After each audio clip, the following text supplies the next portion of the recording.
Bismillahirrohmanirrohim. Assalamualaikum warahmatullahi wabarakatuh. Halo teman-teman, bagaimana kabar kalian? Semoga kabar kalian baik-baik saja ya.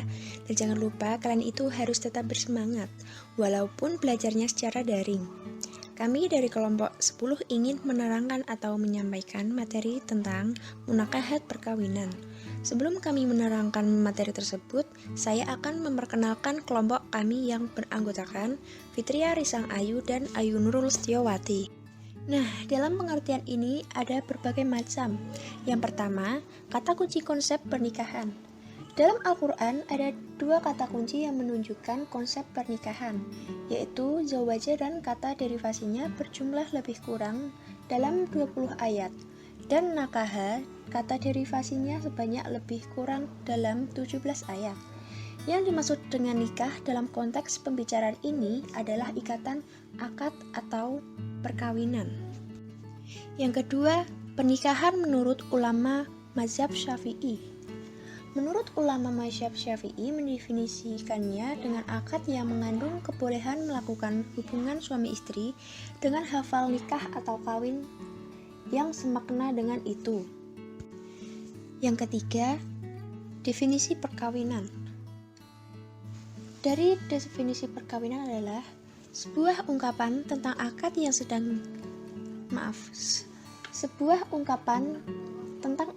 yang sangat jelas dan terakum atas rukun-rukun dan syarat-syarat. Selanjutnya yang kedua, sunnah pernikahan. Adapun setelah akad nikah diucapkan, terdapat beberapa sunnah yang sebaiknya dilakukan diantaranya. Yang pertama, mendoakan kedua mempelai agar kedua mempelai dapat mengarungi bahtera rumah tangga dengan baik. Yang kedua, sholat sunnah bersama istri. Terdapat sebuah riwayat tentang anjuran mengerjakan sholat sunnah 2 rakaat bersama istri. Yang ketiga, suami meletakkan tangan di atas ubun-ubun istri. Yang keempat, mengadakan walimah. Yang kelima, bersiwak. Yang keenam, bersikap lembut terhadap istri. Yang ketujuh, pemanasan. Yang kedelapan, memberi salam sebelum masuk kamar. Yang kesembilan, berdoa sebelum jima. Berdoa sebelum mengauli istri adalah salah satu adab hubungan suami istri dalam Islam. Selanjutnya yang ketiga, hukum menikah. Yang pertama, sunnah. Nikah sangat dianjurkan oleh Rasulullah SAW. Oleh karena itu, hukum asal nikah adalah sunnah bagi seseorang yang memang sudah mampu untuk melaksanakannya. Yang kedua, sunnah ditinggalkan. Nikah juga bisa dianjurkan atau disunahkan untuk tidak dilakukan. Hukum tersebut berlaku bagi orang yang ingin menikah namun tidak memiliki kelebihan harta untuk biaya menikah sekaligus menafkahi istri. Yang ketiga, makruh. Nikah pun bisa dihukumi makruh. Hukum ini berlaku bagi orang yang tidak bisa menginginkan untuk menikah karena faktor perwatakannya ataupun penyakit. Selanjutnya, yang keempat, tujuan menikah. Tujuan menikah sebaiknya bukan dilaksanakan hanya untuk menuntaskan syahwatnya, tetapi juga untuk yang pertama melaksanakan anjuran Nabi SAW. Yang kedua, memperbanyak keturunan umat ini sebagaimana yang disebutkan dalam sabda Nabi SAW, menikahlah kalian dengan wanita subur, karena pada hari kiamat akan membanggakan banyaknya jumlah kalian di hadapan umat-umat yang lainnya. Yang ketiga, menjaga kemaluannya dan kemaluan istrinya, menundukkan pandangan istrinya dari yang haram. Yang kelima, rukun menikah. Dalam pernikahan terdapat beberapa rukun yang harus terpenuhi. A. Mempelai laki-laki. Syarat sah menikah adalah ada mempelai laki-laki. B. Mempelai perempuan. Sahnya menikah kedua yakni ada mempelai perempuan yang halal untuk dinikahi. C. Wali menikah perempuan. Syarat sah menikah berikut adanya wali menikah. D. Saksi nikah. Menikah sah bila ada saksi nikah. E. Ijab dan qabul. Terakhir, syarat sah nikah yakni ijab dan qabul. Ijab dan qabul adalah janji suci kepada Allah Subhanahu wa Ta'ala di hadapan penghulu, wali, dan saksi. Selanjutnya yang keenam, syarat sah menikah. A. Beragama Islam. Pengantin pria dan wanita harus beragama Islam. Tidak sah jika seorang muslim menikahi non-muslim dengan menggunakan tata cara ijab dan qabul. B.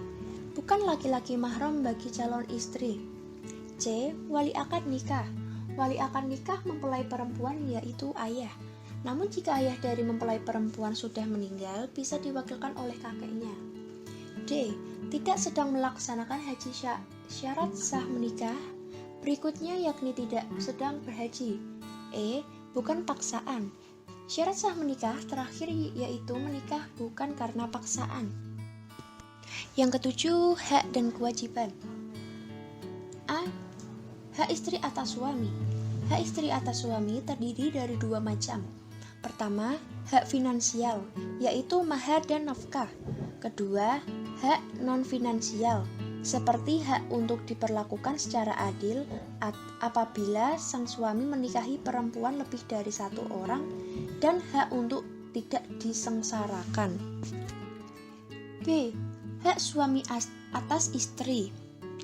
Suami mempunyai beberapa hak yang menjadi kewajiban istri terhadap suaminya. Yang pertama, taat kepada suami. Yang kedua, tidak durhaka terhadap suami. Yang ketiga, memelihara kehormatan dan harta suami. C. Hak bersama suami dan istri. Yang pertama, baik dalam berhubungan, Allah Subhanahu wa Ta'ala memerintahkan untuk menjaga hubungan baik antara suami istri. Yang kedua, adanya kehalalan untuk melakukan hubungan suami istri dan menikmati pasangan. Yang ketiga, adanya keharaman ikatan perbesanan. Maksud dari itu, sang istri haram bagi ayah dari sang suami, kakek-kakeknya, anak-anak laki-lakinya, serta anak-anak laki dari anak laki-laki dan anak perempuannya, sebagaimana sang suami haram bagi ibu dari sang istri, nenek-neneknya, serta anak-anak perempuan dari anak laki-laki dan anak-anak perempuannya. Yang keempat, tetapnya pewarisan antara keduanya setelah akad terlaksana. Yang kelima, tetapnya nasab dari anak suami yang sah. Yang kedelapan, putusnya perkawinan. Putusnya perkawinan terdapat sebab-sebabnya sebuah perceraian atau putusnya sebuah pernikahan. Yang pertama, talak. Hukum Islam menentukan bahwa hak talak adalah pada suami. Yang kedua, khulu. Khulu adalah bentuk perceraian atas persetujuan suami istri dengan jatuhnya talak satu dari suami kepada istri dengan tebusan harta atau uang dari pihak istri dengan tebusan harta atau uang dari pihak istri yang menginginkan cerai dengan khulu itu. Yang ketiga, syihak. Syihak itu berarti perselisihan atau menurut istilah fikih berarti perselisihan suami istri yang diselesaikan dua orang hakam. Yang keempat, fasak. Fasak ialah merusak atau membatalkan. Yang kelima, talik talak. Arti talik talak ialah menggantungkan. Yang keenam, ilah. Ilah ialah bersumpah untuk tidak melakukan suatu pekerjaan. Yang ketujuh, ilah zihar. Zihar adalah prosedur talak yang hampir sama dengan ilah. Yang kedelapan, li'an.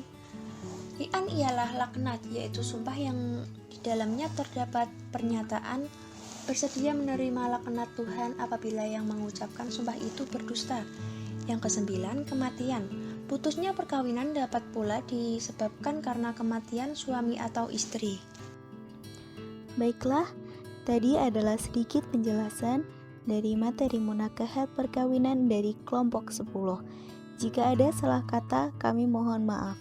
Wassalamualaikum warahmatullahi wabarakatuh.